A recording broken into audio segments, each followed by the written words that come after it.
Tengan buen día a todos. Hoy vamos a hablar acerca de los estados financieros, parte 1. Hablemos un poquito de la historia. Para hablar de los estados financieros tenemos que comenzar en la Edad Antigua. Mesopotamia, Egipto, Grecia y Roma fueron los principales pueblos de la Edad Antigua, en ese orden, ¿sí? De la antigüedad en ese orden. En estos pueblos lo que prevalecía era contabilidades estatales, o sea, una forma de llevar cuentas del Estado, en el cual su principal objetivo era saber cuántas personas son, ¿sí? O comida, cuánta comida tiene almacenada, elementos militares, elementos administrativos y todas estas demás cosas que le interesan al Estado. Luego venimos a la Edad Media. Con la caída del Imperio Romano, entonces viene la Edad Media. En la Edad Media tenemos a Italia, Alemania e Inglaterra. Recalco a Alemania y a Italia y a Inglaterra, pero recalco sobre todo a Alemania e Inglaterra por las empresas de cuero y de calzado que allí existían y que fueron las primeras en comenzar a tratar de llevar un sistema contable privado. Pero ojo, es Italia en 1400 y algo, 1490 y algo, siglo XV, que aparece Luca Pacioli.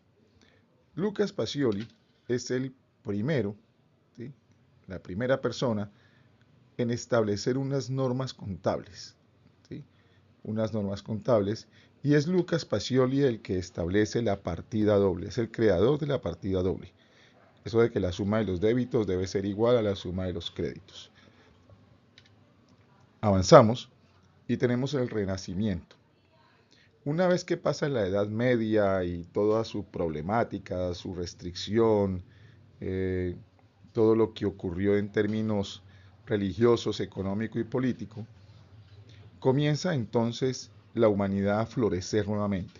Comienzan a aparecer nuevas mentes, nuevas ideas y entramos al Renacimiento. Ahí tenemos entonces a Italia, Inglaterra, Francia, y parte de ese Renacimiento entra la Revolución Industrial. Inglaterra, siglo XVIII. Eso lo cambia todo. Con la Revolución Industrial aparecen la máquina a vapor. Esa es la que nos mete en la Revolución Industrial. Y esa máquina a vapor origina que haya superproducción, que el transporte sea más rápido, que los productos bajen de precio, y esa bajada de precio de los productos origina que la clase trabajadora pueda comprar y conseguir productos que antes no podía. Y esto dinamiza la economía de una nueva manera. También trae cosas negativas, ¿no? El primer impacto es el desempleo, la contaminación que todavía la sufrimos, pero algo positivo también es que redinamiza el ejercicio contable, ¿sí? La contabilidad vuelve a tomar poder, pero ahora en el sector privado. Ahora en el sector privado la contabilidad vuelve a tomar poder y son las empresas las que comienzan a pensar en que ¿cómo hago para calcular lo que tengo que ganar? ¿Cuánto tengo que ganar? ¿Cuánto tengo que vender para ganarme eso? Y luego entonces entramos a la edad contemporánea. En la edad contemporánea tenemos a Estados Unidos y a Europa. En esta edad contemporánea ya tenemos aquí a Henry Ford con su sistema de producción en línea, ¿sí? La producción en masa. Ya tenemos computadores, internet, el Big Data, ¿sí? Todos estamos aquí. En esta edad contemporánea es muy importante mencionar que ha sufrido una evolución la contabilidad. Lo primero eran las FABs, las FASP. Las FABs eran, por sus siglas en inglés, ¿sí? Los estándares básicos de contabilidad o los estándares federales de contabilidad y comercio. Esos fueron creados en Estados Unidos con la intención de ayudar a sacar las empresas de la Gran Depresión y también ayudar a los gringos a tener un mejor control sobre lo que está pasando. Esas FAS fueron convertidas después de que varios países la adoptaran en NIC, Normas Internacionales de Contabilidad. y que posteriormente se volvieron NIF, Normas Internacionales de Información Financiera. Ahí estamos en términos de la humanidad.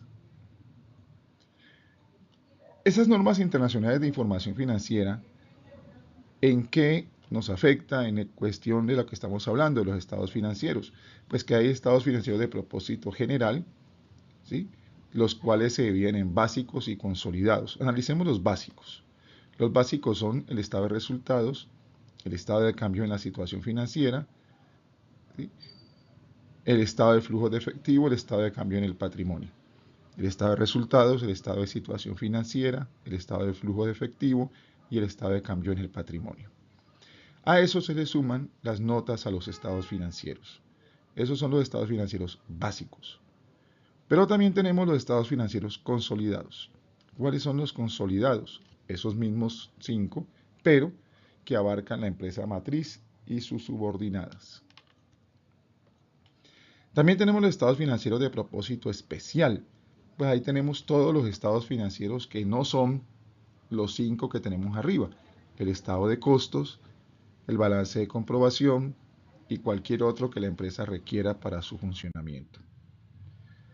Es válido aclarar que los estados financieros básicos son obligatorios, ¿sí?, los de propósito general son obligatorios, mientras que los de propósito especial no son obligatorios.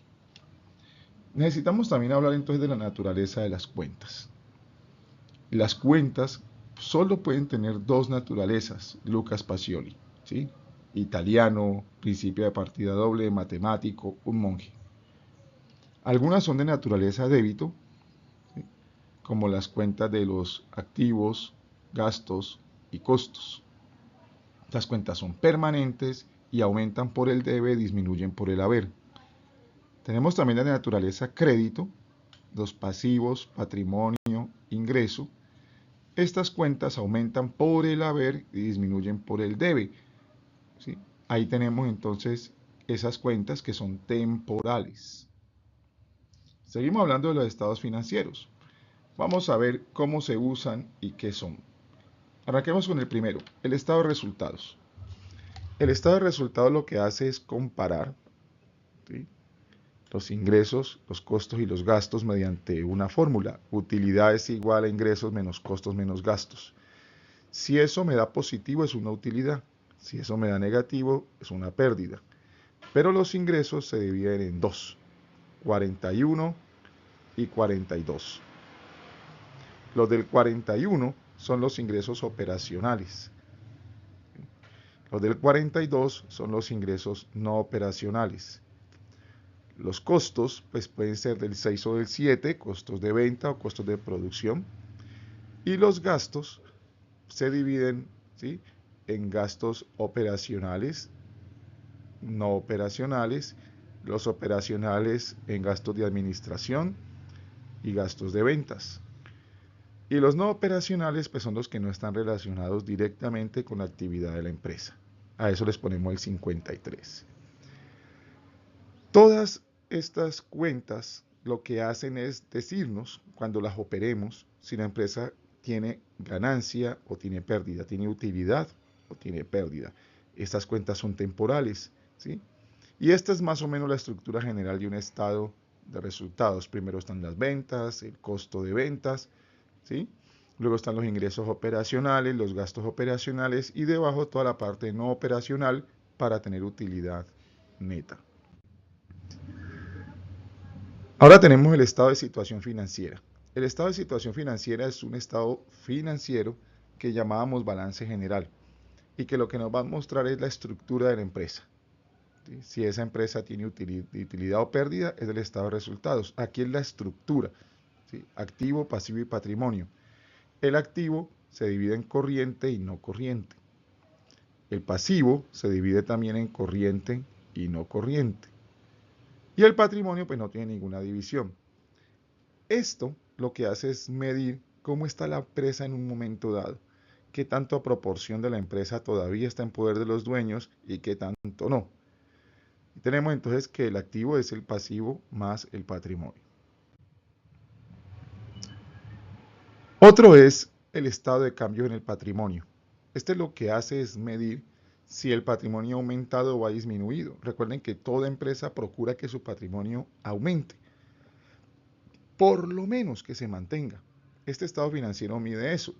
¿Sí? ¿Cómo? Comparándolo todas las cuentas del patrimonio mes a mes, año a año. Ahora tenemos el estado de flujos de efectivo.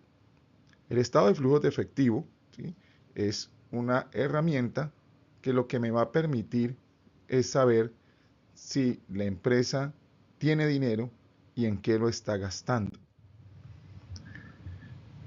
Miremos entonces este que se llama notas a los estados financieros. Las notas a los estados financieros están aquí en la columna del centro, y es que cada nota se refiere a una parte del estado financiero.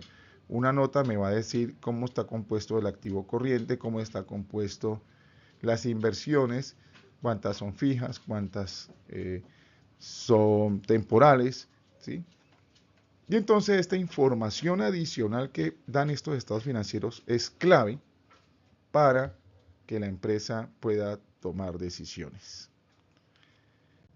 Esto era todo lo que les quería comentar por hoy. Muchísimas gracias.